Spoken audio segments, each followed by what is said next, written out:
So to approach the problems on page 23, we do the same thing as we did before. The outside part times the whole equals the outside part times the whole. So that means I get 2x plus 7 times 2x plus 7 plus 48. Because we take this plus this to give us the whole, right? That equals that 5 plus 4x. And then, so that's the outside part, and now the whole, oh, it's the same thing. So we're just going to do times 5 plus 4x. Okay, now I'm going to go ahead and combine like terms wherever I can. The only place I can is right here. Everything else is a mixture of x's and numbers. So when I combine like terms right there, I get 55. So let me rewrite that whole thing and just put 55 on the other side right there. So 2x plus 7 plus 48 is 55 equals, and then rewrite the whole thing.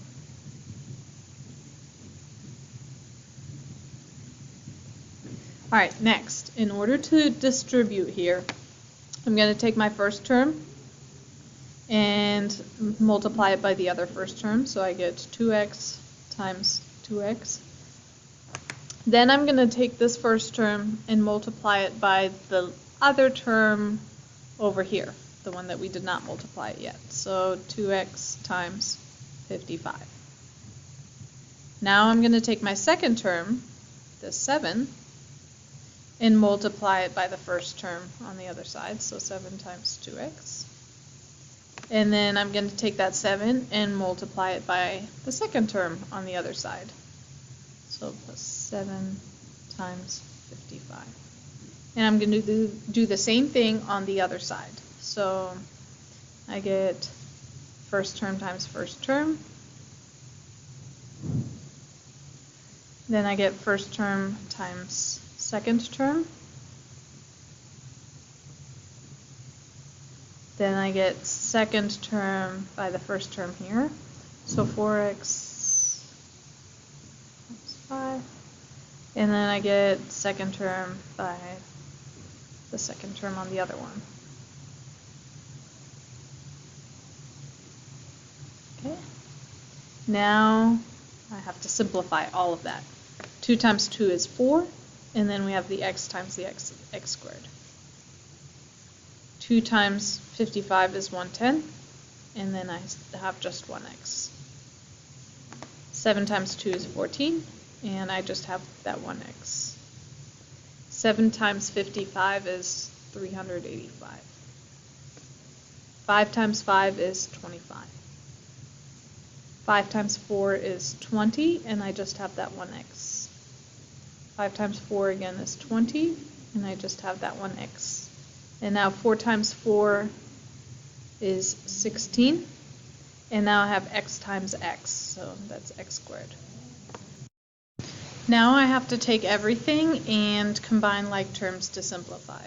So right here I have 110x and 14x, those can be combined. This 4x squared cannot be combined here because x squared and x, two different things. This 385 can't be combined because that doesn't have an x. Alright, so and then here I have 20x and 20x, and then these things can't be combined there because, again, our x's are different. So rewrite the whole thing with combining like terms. So I get 110 plus 14, so that becomes 124x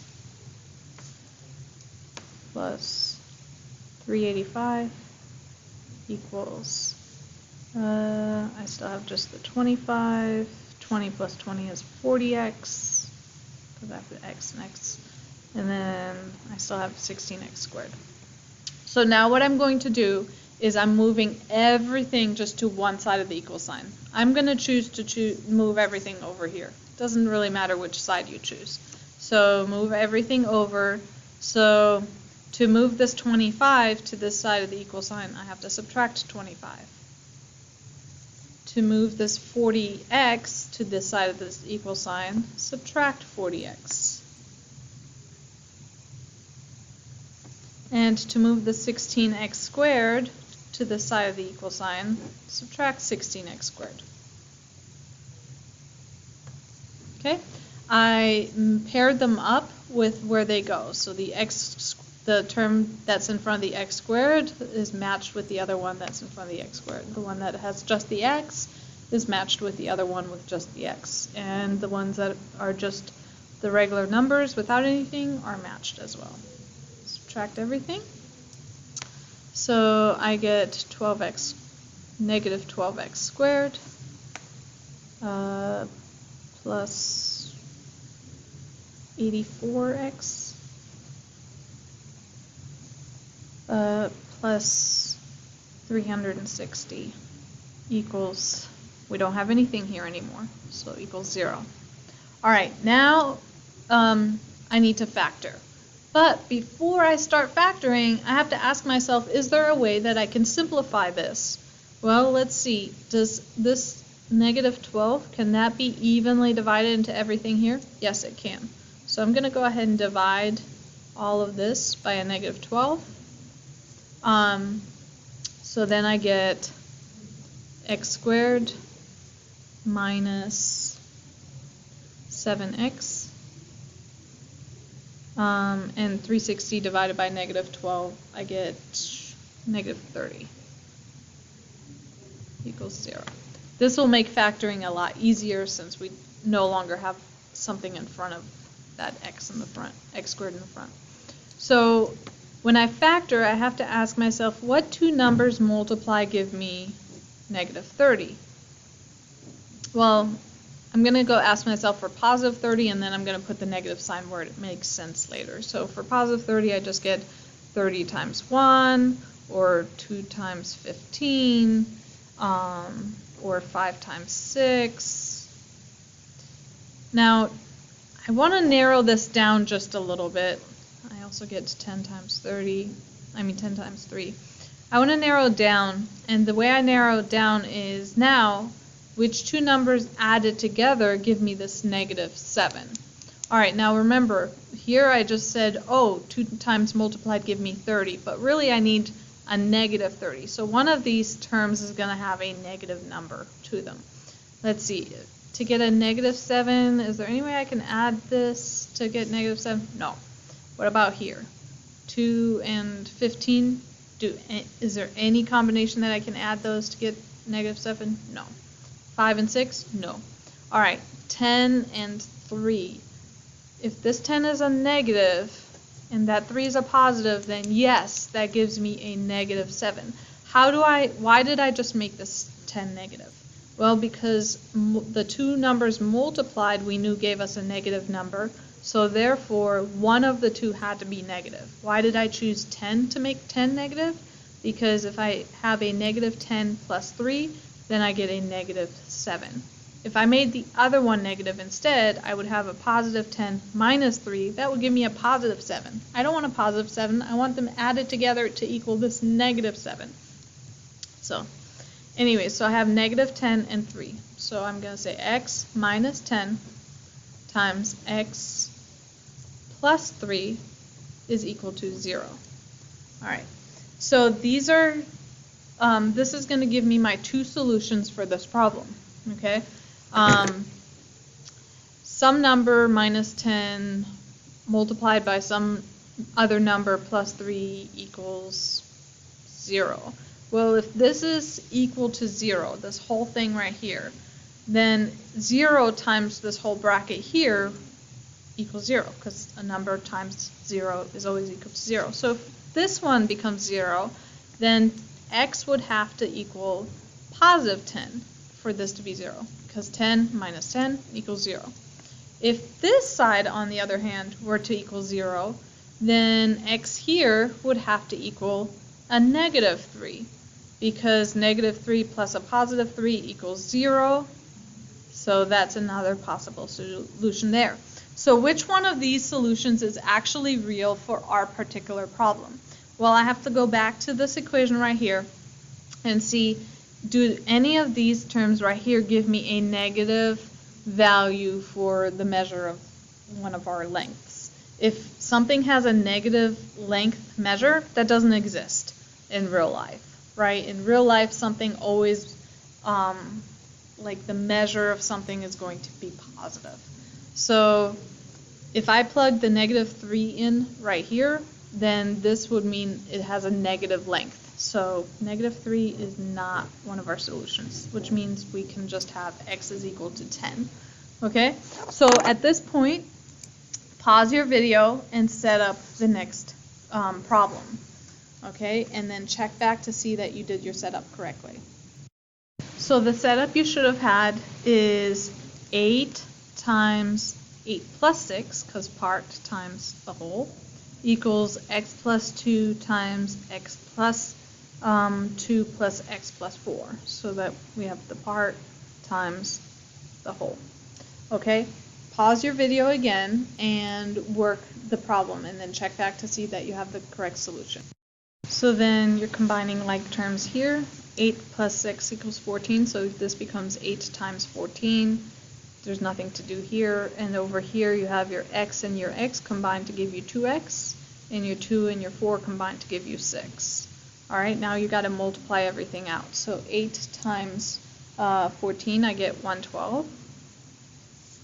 Okay, now my first term here times that term, so I get 2x times x plus x times 6, which gives me 6x, plus 2 times 2x, plus 2 times 6. 12. All right, combine your like terms and simplify. So this becomes 2x squared. Nothing to do here. This becomes 4x, and just combine like terms, and also move everything to just one side of the equal sign. So this, subtract 112 from both sides. So then I get 2x squared plus 10x, and then subtract, I get 100. All right, now, can this 2 be divided by, can everything here be divided by the 2 in the front? Yes, it can. So let's divide everything by 2. So I get x squared plus 5x minus 50. All right, now I have to ask myself, what two numbers multiplied give me 50? And when I add them together, what two numbers multiplied give me a negative 50, and then when I add them together, give me a positive 5. Well, if I have 10 times 5, I get 50. One of the numbers has to be negative because we have a negative 50. And then when you add them together, they have to give me a positive 5. If I make this 10 right here negative, then I add them together, I get negative 5. I don't want that. If I make this 5 right here negative, I add them together, I get positive 5. Yep, I do want that. So I get x plus 10 times x minus 5 is equal to 0. Now, what are my two solutions going to be? So if x is a negative 10, then that becomes 0. So 0 times whatever this is gives me 0, yes? Or if x is a positive 5, then this becomes 0. So then, because 5 minus 5 is 0, so then 0 times whatever this is gives me 0. All right, now I have to ask myself, is there any way that one of these solutions would give me a negative length, because we don't have negative lengths in real life. So if I take this -10 and plug it in right here, then I get a -8 for this little length outside. That can't happen. We can't have a -8 as a length measure. So that's not a real solution. So that's my final solution right there. One other thing I need you guys to do is the first problem we did, problem number 20 here. That's the same problem as problem number 13 in your practice. So in your practice, just cross out problem number 13. You don't have to do it again because we did it together in the notes.